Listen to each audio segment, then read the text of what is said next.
2 months ago, I decided to upgrade my MacBook Air M1 and get the M3 Max. If you clicked on this video, then you probably have the same question that I had before I decided to beat my wallet to death and get this MacBook. So how good is it really for video editing? Well, today I'm gonna show you exactly how it performs by doing a live editing session in Davinci Resolve, and I'm gonna do a few tasks like color grading, editing 4K 60fps 10-bit footage, drone footage, and I'm gonna also use different effects like film grain, halation and noise reduction just to show you how it really behaves under those conditions. So before we get started, the version I have is a 16-inch MacBook Pro M3 Max with 36 gigs of RAM and 1 terabyte of storage. If you're considering getting the 14-inch version, it should give you the same performance as this one. So let's just jump right into it.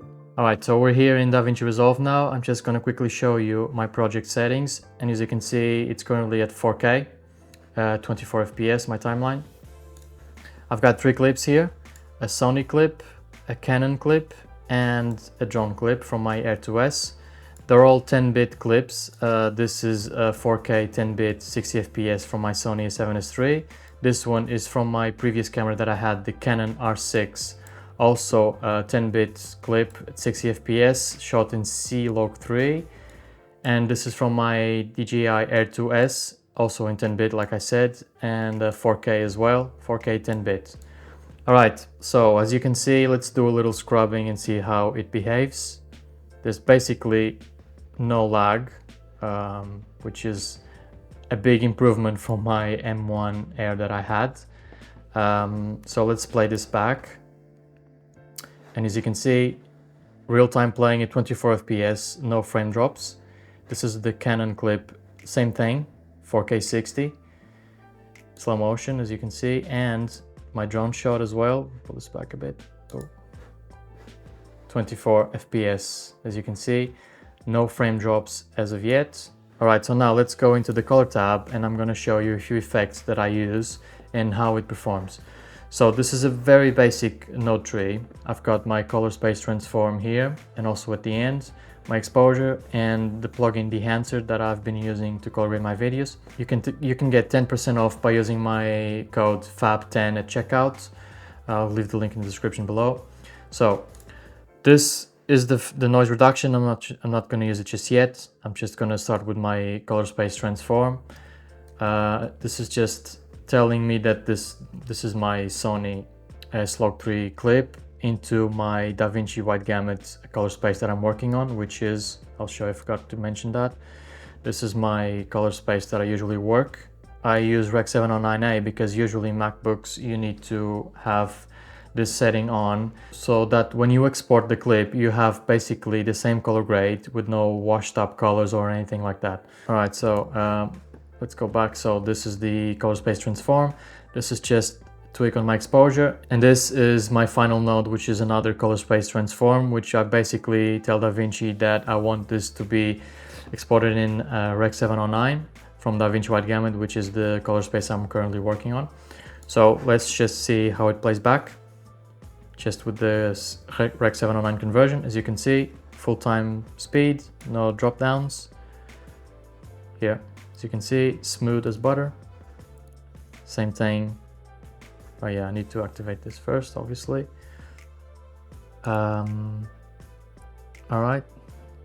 Yeah, same thing, 24 FPS. And my drone clips. Rec 709, as you can see. I'm not using any color space transform on my drone footage because I usually just color correct it myself. So the node tree is just a basic correction of the white balance, the exposure, and saturation. And as you can see, playback 24 FPS. Don't forget this is 4K footage, real time. Alright, so going back into my Sony clip. So yeah, as you can see, there's no frame drops here. Now I'm going to use the Dehancer, which is a heavy plugin. I'm going to turn it on and I'm going to show you what I have here. So I basically don't have much, but I do have a print, which is the one I usually use, a Kodak 2383 print film. And I'm going to enable this. And as you can see, this already changes the colors. So just to show you how it looks, this is real time again, 4K. As you can see, there is no frame drops. Just gonna lower the exposure just a bit. Yeah, as you can see, there is no frame drops at 4K. All right, so going back to the enhancer again, let's now turn on film grain, for example. I'm gonna put this at very heavy, let's say 8mm ISO 500. As you can see, there's a lot of, oh, sorry. As you can see, there's a lot of grain going on here. And playback is, again, 24 FPS, no frame drops. Let's now add halation, for example. All right, so now we're getting heavier, and as you can see, it's turning up red in here, the playback, but still, there is basically no frame drops as of yet. It's still smooth. So let's now add bloom. Just make it even heavier. Okay, so getting less than 24 FPS, as you can see, but we still have a decent real-time playback. But you can tell that with these effects, it just slows down a bit, which is honestly, it's normal. If you're doing these kinds of effects, you should just leave them until the end. You can do your normal color grade, but things like film grain, halation, bloom, you should leave it until the end anyway, to have a better workflow. But still, this is very decent. Let me go back into the editing page. Yeah, I get, well, as you can see, we get 24 FPS here. So yeah, that's not too bad. But yeah, as you can see, it slows down just a bit, but keep in mind, these effects are really heavy. So if I go back and put this in 1080p, you can clearly see how it performs. As you can see, 24 FPS with no frame drops. Very smooth. So yeah, if you're having trouble editing 4K, you can always go back to 1080, and then before you export, you can change this back to 4K, and then you can export it that way. But this is, in my opinion, still very decent, considering this is a very heavy plugin, and even if you use film grain and halation from Davinci Resolve, they're also very heavy, so the performance should be similar. And as you can see, this is the playback you get. So now let's turn this off, and I'm going to show you how it behaves with noise reduction. So I just turned off those effects because those are really heavy and you should be using them at the end of your color grade anyway. But as you can see, it performs very decent for what it is. Alright, so now I'm going to show you how the noise reduction works. I'm going to turn this on. So I already have my settings here. I'm putting this at better, which is heavier on the machine. So let's play this back. Yeah, as you can see, we get a few frame drops, quite a lot actually, and it lags a bit, but this is one of those effects that it is very intense, and you should only use it at the end of your editing anyway. But just to show you, let's go back and change this to 1080p, and let's see how it plays back now. Is it crazy? 24 FPS. I mean, do you really need to edit in 4K? If you want real-time playback, you can just edit your project in 1080 and get performance like this. I mean, we can even try and add the effects back, film grain, halation and bloom, just to see how it works. You get almost the entire 24 FPS playback. Still a bit laggy, but it's very workable. You can still scrub through the footage and edit decently, which to me, I think it's a very good performance, especially considering we're talking about a laptop. It's crazy the performance you can get out of this machine. So yeah, so this is the effects on the Sony clips. So now let's jump into the Canon clip. The same thing is happening here. I've got the color space transforms here, as you can see it. This is the playback without, like I showed you before. Oh, and I'm gonna have to just go back into 4K. Yeah. Okay, so let's just turn this on. This is just the color space transform. It's basically the same as the other clip, but this is now the C-Log 3 version of log, and I'm putting into Davinci Wide Gamut. This is just an exposure and my color space transform at the end. Same thing here, taking from the Davinci Wide Gamut into Rec 709 to then be able to export the files. And then now, let me play this back.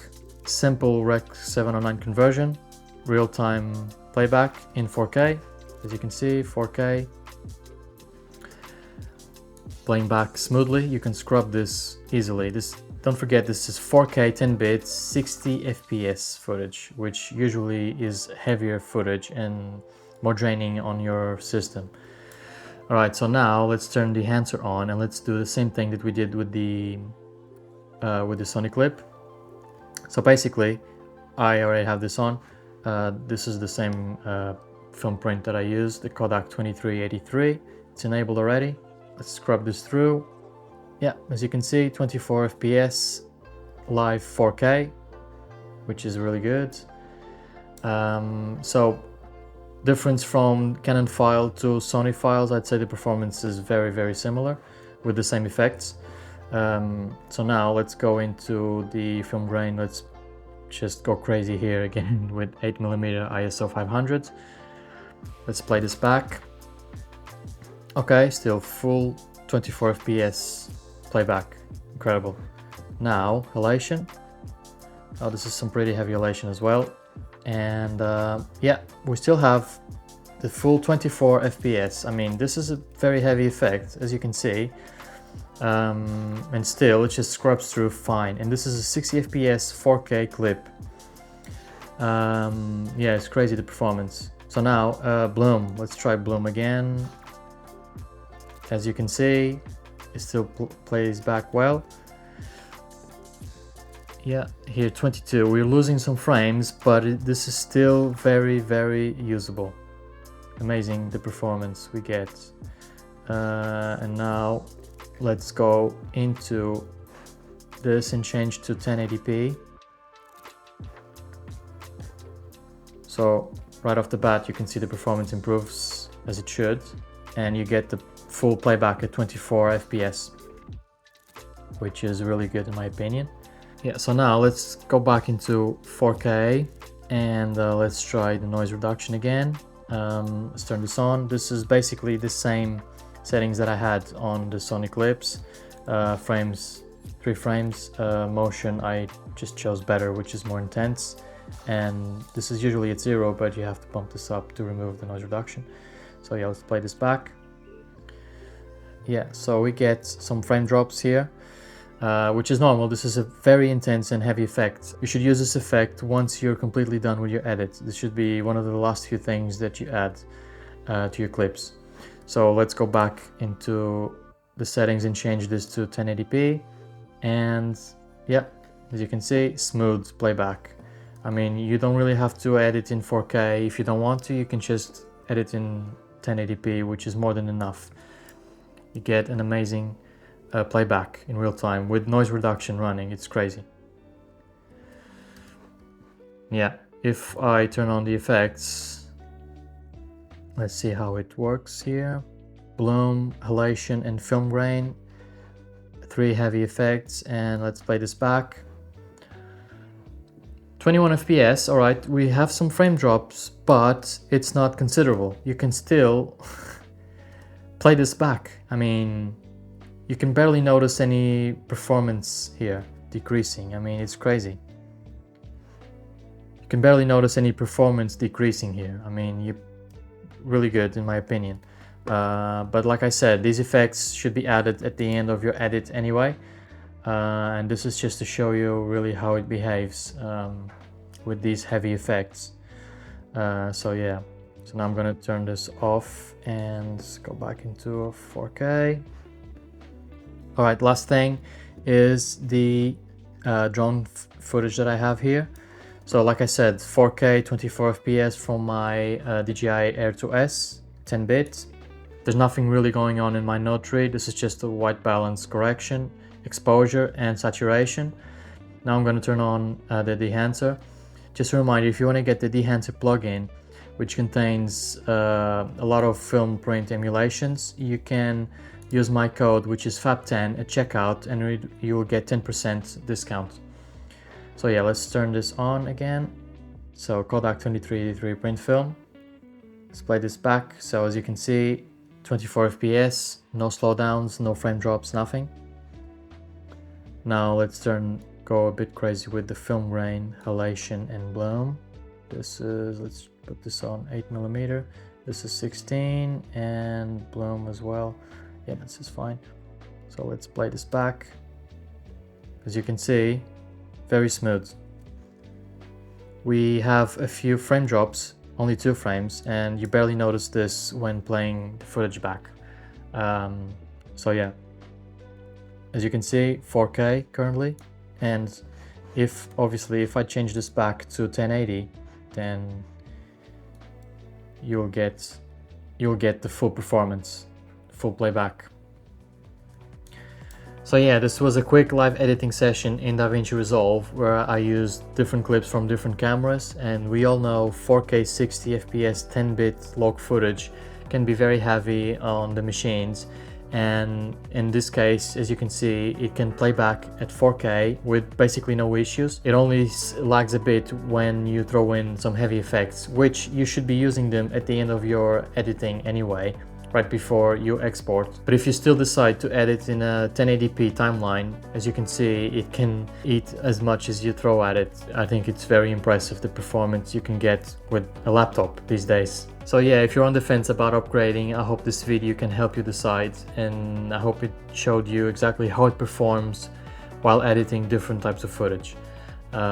If you have any questions or thoughts, please let me know in the comments below. If there's anything that you would like me to test on this machine, let me know and I'll try my best to test it out for you. Alright, I hope you enjoyed this, and I will see you in the next one.